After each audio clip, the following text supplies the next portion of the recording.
Hello students, आप लोगों ने अपना फर्स्ट चैप्टर अब तक कंप्लीट कर लिया होगा। 5 चैप्टर हैं सिर्फ 10th में, इसलिए हम आपको टाइम दे रहे हैं कि आप प्रॉपर पढ़िए और अपने क्वेरीज पूछिए। बोर्ड है, किसी भी तरह की लापरवाही ना करिए।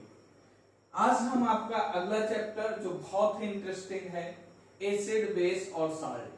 जनरली जो आपने अब तक इनके बारे में सुना था, अब यहाँ पे आपको बहुत से वायलेशंस मिलने वाले हैं।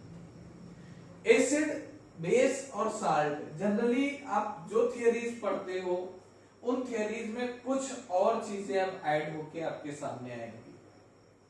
केमिकल रिएक्शन आपको कैसा लगा ये आप जरूर कमेंट में बताइएगा, और एसिड, बेस, साल्ट पढ़ने में मजा आया या नहीं ये भी जरूर हमें बताइएगा। पहला है theories of acids and base, और इसकी जो फर्स्ट थियरी है वो है Arrhenius concept of acid and base. इन्होंने एक बहुत सिंपल सा कॉन्सेप्ट बताया जो आपको भी देखने में लॉजिकल लगता है। इन्होंने कहा, क्या कहा, हमारे जिस कंपाउंड में हाइड्रोजन आयन है, H+ है, वो एसिड है, जिसमें नहीं है वो बेस है। जिसमें नहीं है तो उसमें क्या है, उसमें है OH- आयन। जैसे HCl, इसको तोड़ो तो H+ बनेगा और Cl- बनेगा। KOH, इसको तोड़ो तो K+ बनेगा और OH-। अच्छा, ये टूटेगा कैसे? जब इसको पानी में घोल देंगे, डिसॉल्व कर देंगे, तो ये H+ बना देगा और Cl-, ये K+ और OH-। इनकी सिंपल यही थियरी थी, जिस सब्सटेंस को पानी में घोलने पे, डिसॉल्व करने पे हाइड्रोजन आयन मिलेगा वो एसिड, जिसमें हाइड्रोक्सिल आयन मिलेगा वो क्या होगा, बेस। OH को हाइड्रोक्सिल कहा जाता है, हाइड्रोक्सिल आयन, और इसको हाइड्रोनियम आयन कहते हैं। नहीं पता हो तो आज जान लीजिए। ये सिंपल थियरी थी किसकी, अरहेनियस की, जिसमें H+ होगा वो हाइड्रोनियम आयन होगा, वो एसिड नहीं होगा, बेस। दूसरी थियरी किसकी थी, ब्रॉन्स्टेड और लोवरी की।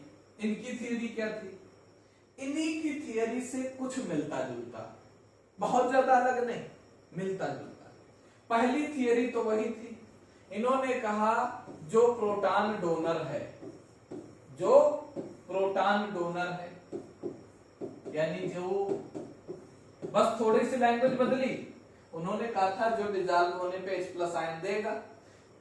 H+ क्या है, प्रोटॉन। प्रोटॉन कैसे है H+? हाइड्रोजन के पास एक इलेक्ट्रॉन होता है, एक प्रोटॉन होता है। इलेक्ट्रॉन निकलने के बाद हाइड्रोजन H+ हो जाता, बचा क्या इसके पास, केवल एक प्रोटॉन। तो H+ को इसीलिए प्रोटॉन भी कहते हैं। इन्होंने उस H+ नहीं कहा, इन्होंने कहा प्रोटॉन। जो प्रोटॉन डोनेट करेगा वो एसिड है, और जो प्रोटॉन एक्सेप्ट करेगा, ये बात इनकी बहुत गलत है। प्रोटॉन एक्सेप्ट कैसे कराने लगे, प्रोटॉन एक्सेप्ट तो हो जाएगा, NH3 में एक H+ ऐड कर दो तो ये NH4+ बना देता है। इसका मतलब NH3 क्या है, हमारा बेस। जो प्रोटॉन एक्सेप्ट करेगा वो बेस है, और जो डोनेट करेगा वो एसिड है। ये बात इन्होंने बताई थी। इन दोनों लोगों की बातों से ये कहीं नहीं पता चल पाया कि हमारे एलिमेंट एसिड हैं कि बेस हैं या न्यूट्रल है। इन दोनों की थियरी से ये कहीं नहीं पता चल रहा है हमारे एलिमेंट क्या हैं, एसिड या बेस। मेटल है, नॉन मेटल है, ये तो पता है, लेकिन वो एसिड है या नहीं है, वो बेस है या नहीं है, ये कैसे पता चले, ये इनसे नहीं पता चला। तब तीसरी थियरी आई लुईस की। लुईस ने जो थियरी दी वो थियरी काफी हद तक ऐसी थी जो हर चीज को डिस्क्राइब कर रही थी। इन्होंने कहा अगर एलिमेंट इलेक्ट्रॉन लूज करता है तो ये बेस है, अगर इलेक्ट्रॉन लूज करता है तो ये बेस है, और अगर ये इलेक्ट्रॉन ऐड करता है तो ये एसिड है। यानी जो एलिमेंट इलेक्ट्रॉन लेकर एनायन बना दे, अपने ऊपर नेगेटिव चार्ज बना ले, वो एसिड है। जो इलेक्ट्रॉन लूज करके पॉजिटिव चार्ज यानी कि कैटायन बना ले वो क्या है, बेस है। और अब हमारा एलिमेंटल कॉन्फ़िगरेशन, एलिमेंटल डिस्क्रिप्शन भी आ जाएगा। कैसे? मेटल इलेक्ट्रॉन क्या करते हैं, लूज, मेटल क्या हो जाएंगे, बेस। नॉन मेटल क्या करते हैं, इलेक्ट्रॉन एक्सेप्ट करते हैं, यानी कि नॉन मेटल क्या हो जाएंगे, एसिड। इलेक्ट्रॉन छोड़ने पे चार्ज पॉजिटिव लगता है, जिसके ऊपर पॉजिटिव चार्ज जितना ज्यादा होगा क्या कहोगे, वो उतना अच्छा एसिड है, क्योंकि वो उतने ज्यादा इलेक्ट्रॉन दोबारा ले सकता है। ये बेस नहीं है, ये एलिमेंट बेस है। इलेक्ट्रॉन लूज करने के बाद इसकी प्रॉपर्टी एसिडिक हो जाएगी, क्योंकि ये अब इलेक्ट्रॉन लेना चाहेगा। ये कंफ्यूजन आएगा, इसको समझिएगा। न्यूट्रल एटम ऐसा, जैसे सोडियम, ये बेस है, लेकिन sodium plus it is acidic. क्यों? क्योंकि अब एक इलेक्ट्रॉन दे चुका है तो ये वापस लेना चाहेगा, जो वापस ले लेगा तो ये एसिड हो जाएगा। यानी अगर कोई न्यूट्रल एटम है और उसकी टेंडेंसी है कि वो इलेक्ट्रॉन लूज कर सकता है, तो फिर वो बेस है। और अगर उसी एटम का आयन है, कैटायन, तो फिर वो एसिड होगा। किसी का भी एनायन बेस होगा, किसी का भी एसिड, किसी का भी कैटायन एसिडिक होगा। Neutral ion which have a tendency to lose electron, that is considered as a metal, and the other element which have tendency to accept electron, that is a base. Is that clear? Okay. Now, types of Lewis acid. पहला है molecules जिसका octet complete ना हो, तो वो बाहर से electron लेना चाहेगा। जिसका ऑक्टेट कंप्लीट नहीं होगा वो क्या करेगा, बाहर से इलेक्ट्रॉन लेगा। जैसे BF3 है, बोरान के पास तीन फ्लोरीन से अटैच हुआ, 6 ही तो हुए। अब ये बाहर से कैसे लेगा, अब ये बैक बॉन्डिंग कर लेता है फ्लोरीन के साथ, बैक बॉन्डिंग। बैक बॉन्डिंग जितनी भी है इसको कहते हैं, डॉटेड लाइन को पाई बॉन्ड, ये है कहलाएगा क्या, बैक बॉन्डिंग। ये बैक बॉन्डिंग के साथ पाई बॉन्ड बना के इलेक्ट्रॉन पूरे कर लेता है। तो जितने भी इलेक्ट्रॉन डिफिशिएंट स्पीशीज हैं, they are called as acids, Lewis acids. इनको हम लुईस एसिड कहते हैं। क्लियर? दूसरा पॉइंट क्या है, जितने भी कैटायंस हैं वो सारे एसिड्स। अभी बताया था, सोडियम का एग्जाम्पल लेके बताया। अगर सिर्फ सोडियम लिखा तो बेस है, लेकिन सोडियम का आयन एसिडिक है, क्योंकि उसके पास ऑलरेडी इलेक्ट्रॉन की कमी हो गई। अगला पॉइंट, मॉलिक्यूल्स ऐसे जिनके सेंट्रल एटम के पास वैकेंट ऑर्बिटल्स हैं, 8 से ज्यादा इलेक्ट्रॉन है, वो अपने ऑक्टेट को एक्सपेंड कर सकते हैं, ऐसे एलिमेंट भी एसिडिक होते हैं। यानी कि जिनके पास पावर है, they extend their valence shell, their octet, उनको क्या कहते हैं, एसिड्स। फोर्थ पॉइंट, जिनके पास इलेक्ट्रोनेगेटिव एलिमेंट जुड़ा हो, यानी कि अगर किसी सेंट्रल एटम से इलेक्ट्रोनेगेटिव एलिमेंट जुड़ा है, then this compound is treated as acid. जैसे CO2। Oxygen second most electronegative element है, सबसे ज्यादा कौन है, फ्लोरीन, F, फिर ऑक्सीजन। यानी कभी किसी सेंट्रल एलिमेंट के साथ अगर नेगेटिव एलिमेंट जुड़ा है तो फिर वो एसिड का बिहेव करेगा। तो इसके अपोजिट क्या है, अगर कोई पॉजिटिव जुड़ा है तो बेस का बिहेवियर रखेगा। जैसे अमोनिया, नाइट्रोजन के साथ हाइड्रोजन जुड़ा है, ये लुईस एसिड थे। लुईस बेस के एग्जांपल इसी तरह देख लो। जो इलेक्ट्रॉन पेयर डोनेट करने की टेंडेंसी रखता है, जिसके पास एक्स्ट्रा लोन पेयर हैं और वो डोनेट कर सकता है, वो बेस है। दूसरा एग्जांपल, जिस पे निगेटिव चार्ज है, अभी बताया था पीछे, जिस पे निगेटिव चार्ज दिख रहा है वो बेस की तरह बिहेव करेगा। थर्ड पॉइंट क्या है, मॉलिक्यूल्स जहां पे मल्टीपल बॉन्ड्स हैं वो भी क्या करेंगे, बेस की तरह बिहेव करेंगे। यानी जहां मल्टीपल बॉन्ड दिख जाए वो बेस की तरह बिहेव करेंगे। और ये पॉइंट तो अभी पीछे आपने सेकंड वाला पढ़ा है, ठीक है। पॉइंट्स टू रिमेंबर, हमारा एसिड एसिडस एक टर्म होता है, लैटिन टर्म एसिडस, उससे डेराइव किया गया है। इसका मीनिंग होता है सोर, यानी कि खट्टा। स्ट्रेंथ जो एसिड की है वो हाइड्रोनियम आयन कंसंट्रेशन पे डिपेंड करती है। हाइड्रोनियम क्या था? H+, यानी जिसमें जितने ज्यादा H+ वो उतना ही ज्यादा एसिडिक होगा।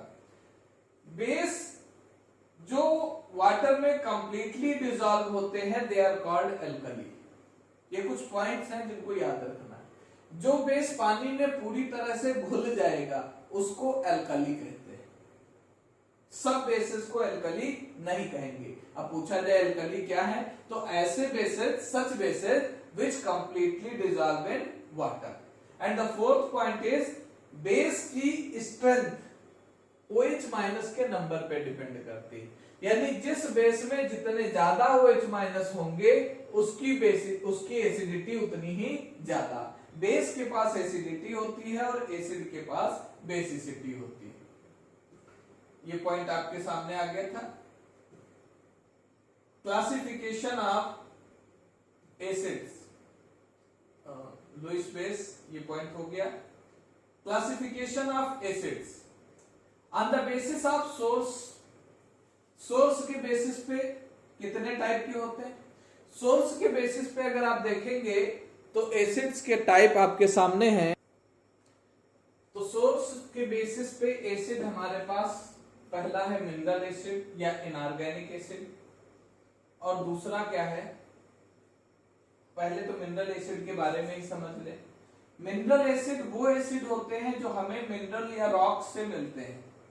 मिनरल क्या है? ये मिनरल टर्म क्या है? कभी सोचा व्हाट इज द मिनरल?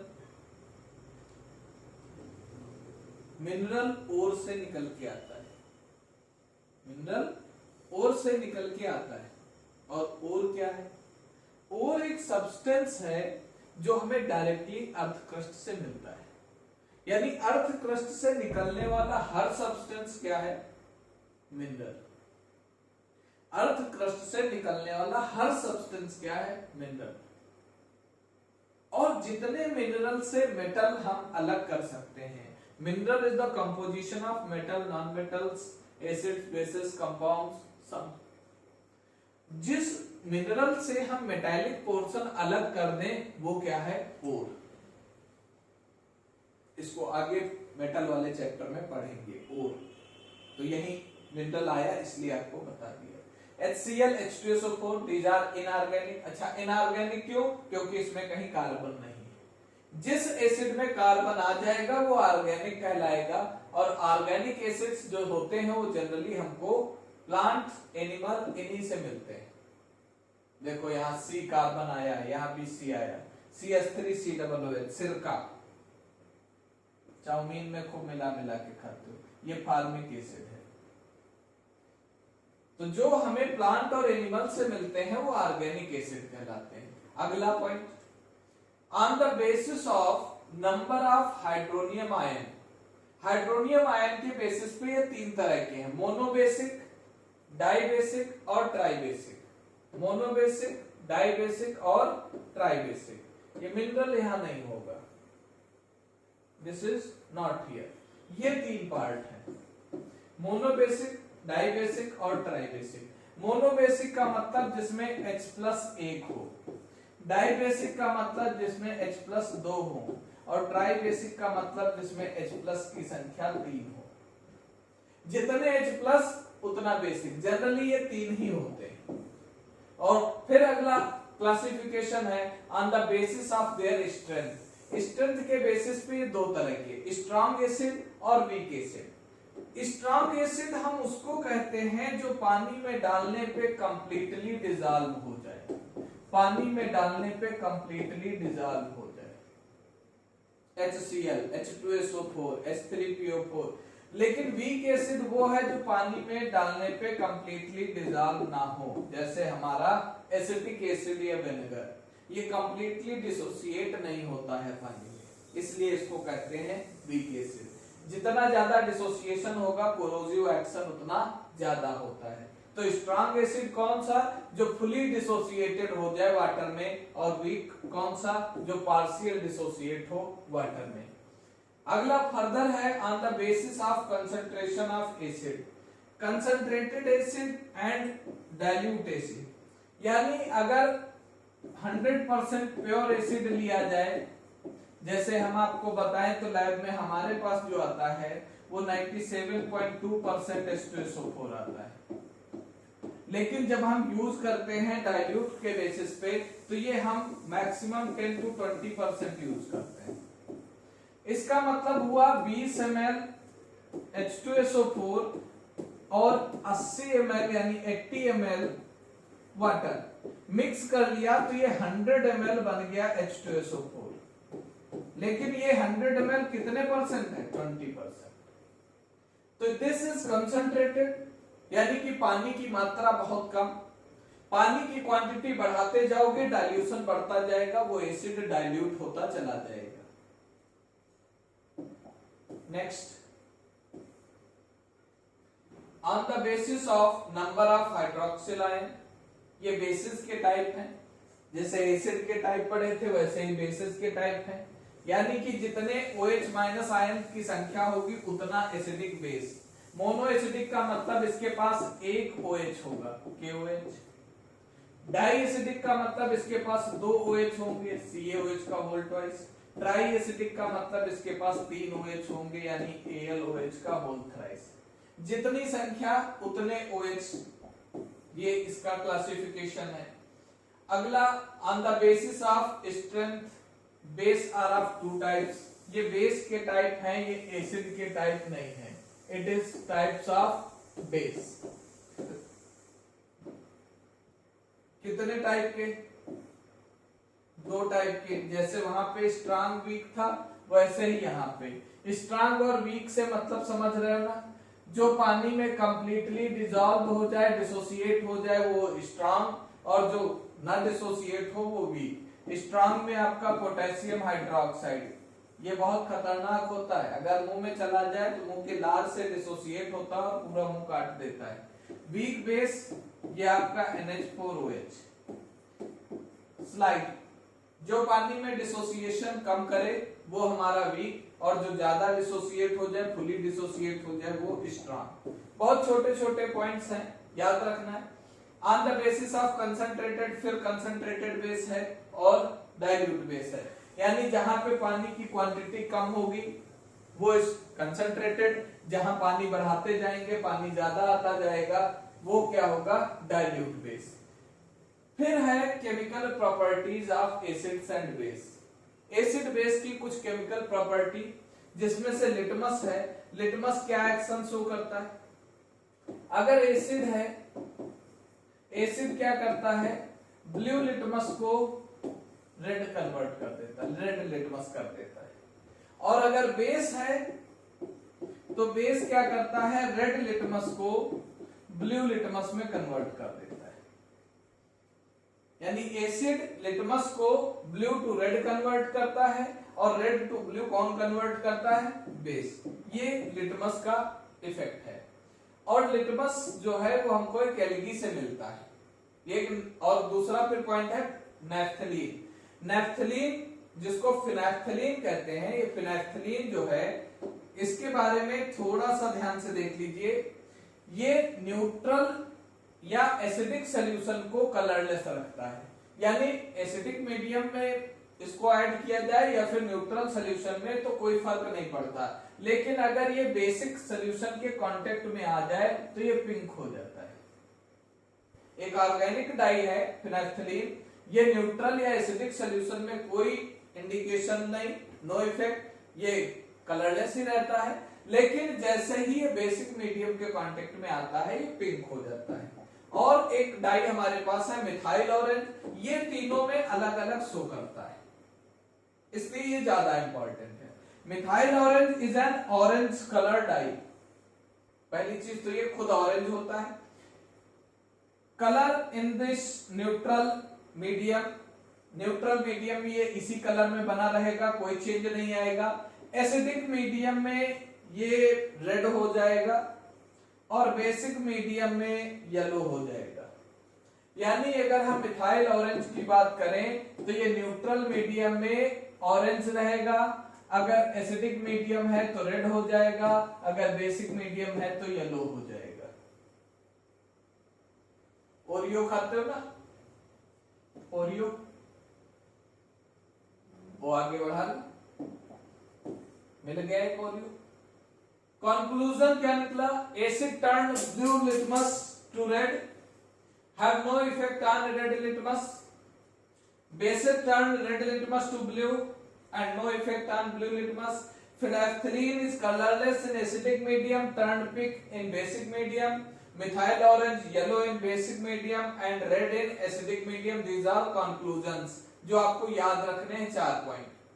इसके बाद कुछ और इंडिकेटर्स हैं जिसमें से एक आपके सामने है टर्मेरिक।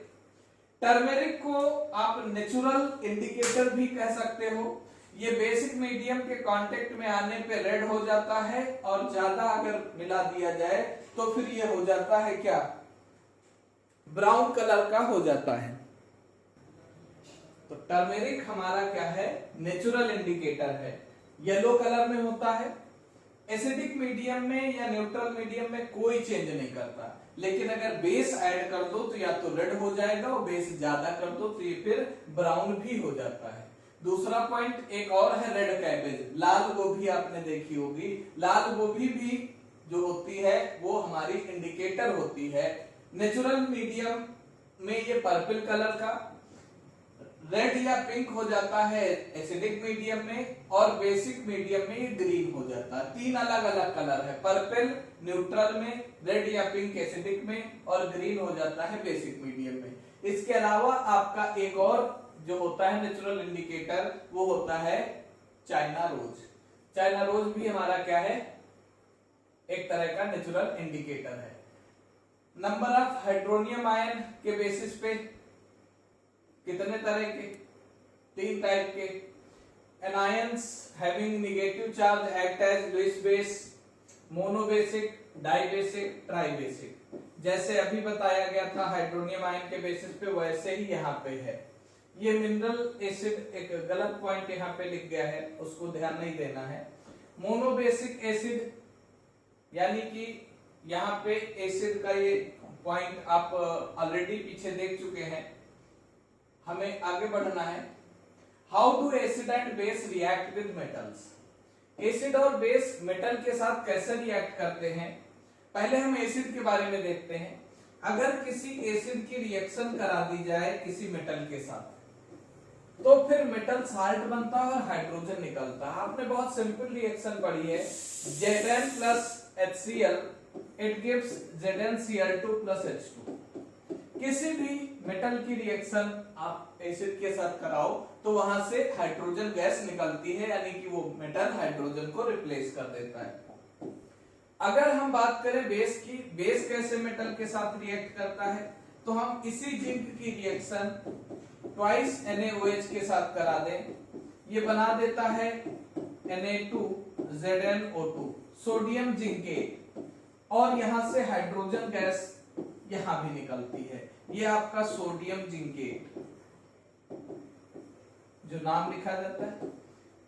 तो चाहे एसिड हो चाहे बेस हो, दोनों के साथ मेटल रिएक्ट करके हाइड्रोजन लिबरेट करता है। दूसरा पॉइंट है action with metallic oxide. Metallic oxide के साथ रिएक्शन करने पे भी साल्ट बनता है, लेकिन जहां हाइड्रोजन लिबरेट हो रही थी वहां वाटर निकलता है। कैसे? हम यहाँ पे मेटल ऑक्साइड ले लेते हैं, कोई भी ले लें, NaO ले लिया, प्लस हमारा क्या हो गया? ये आपका हो गया HCl, 2HCl ले लिया, क्या हो जाएगा? अब यहाँ पे मेटल ऑक्साइड Na2O हुआ, तो ये 2NaCl यहां से बाहर निकलेगा और साथ में वाटर निकलेगा।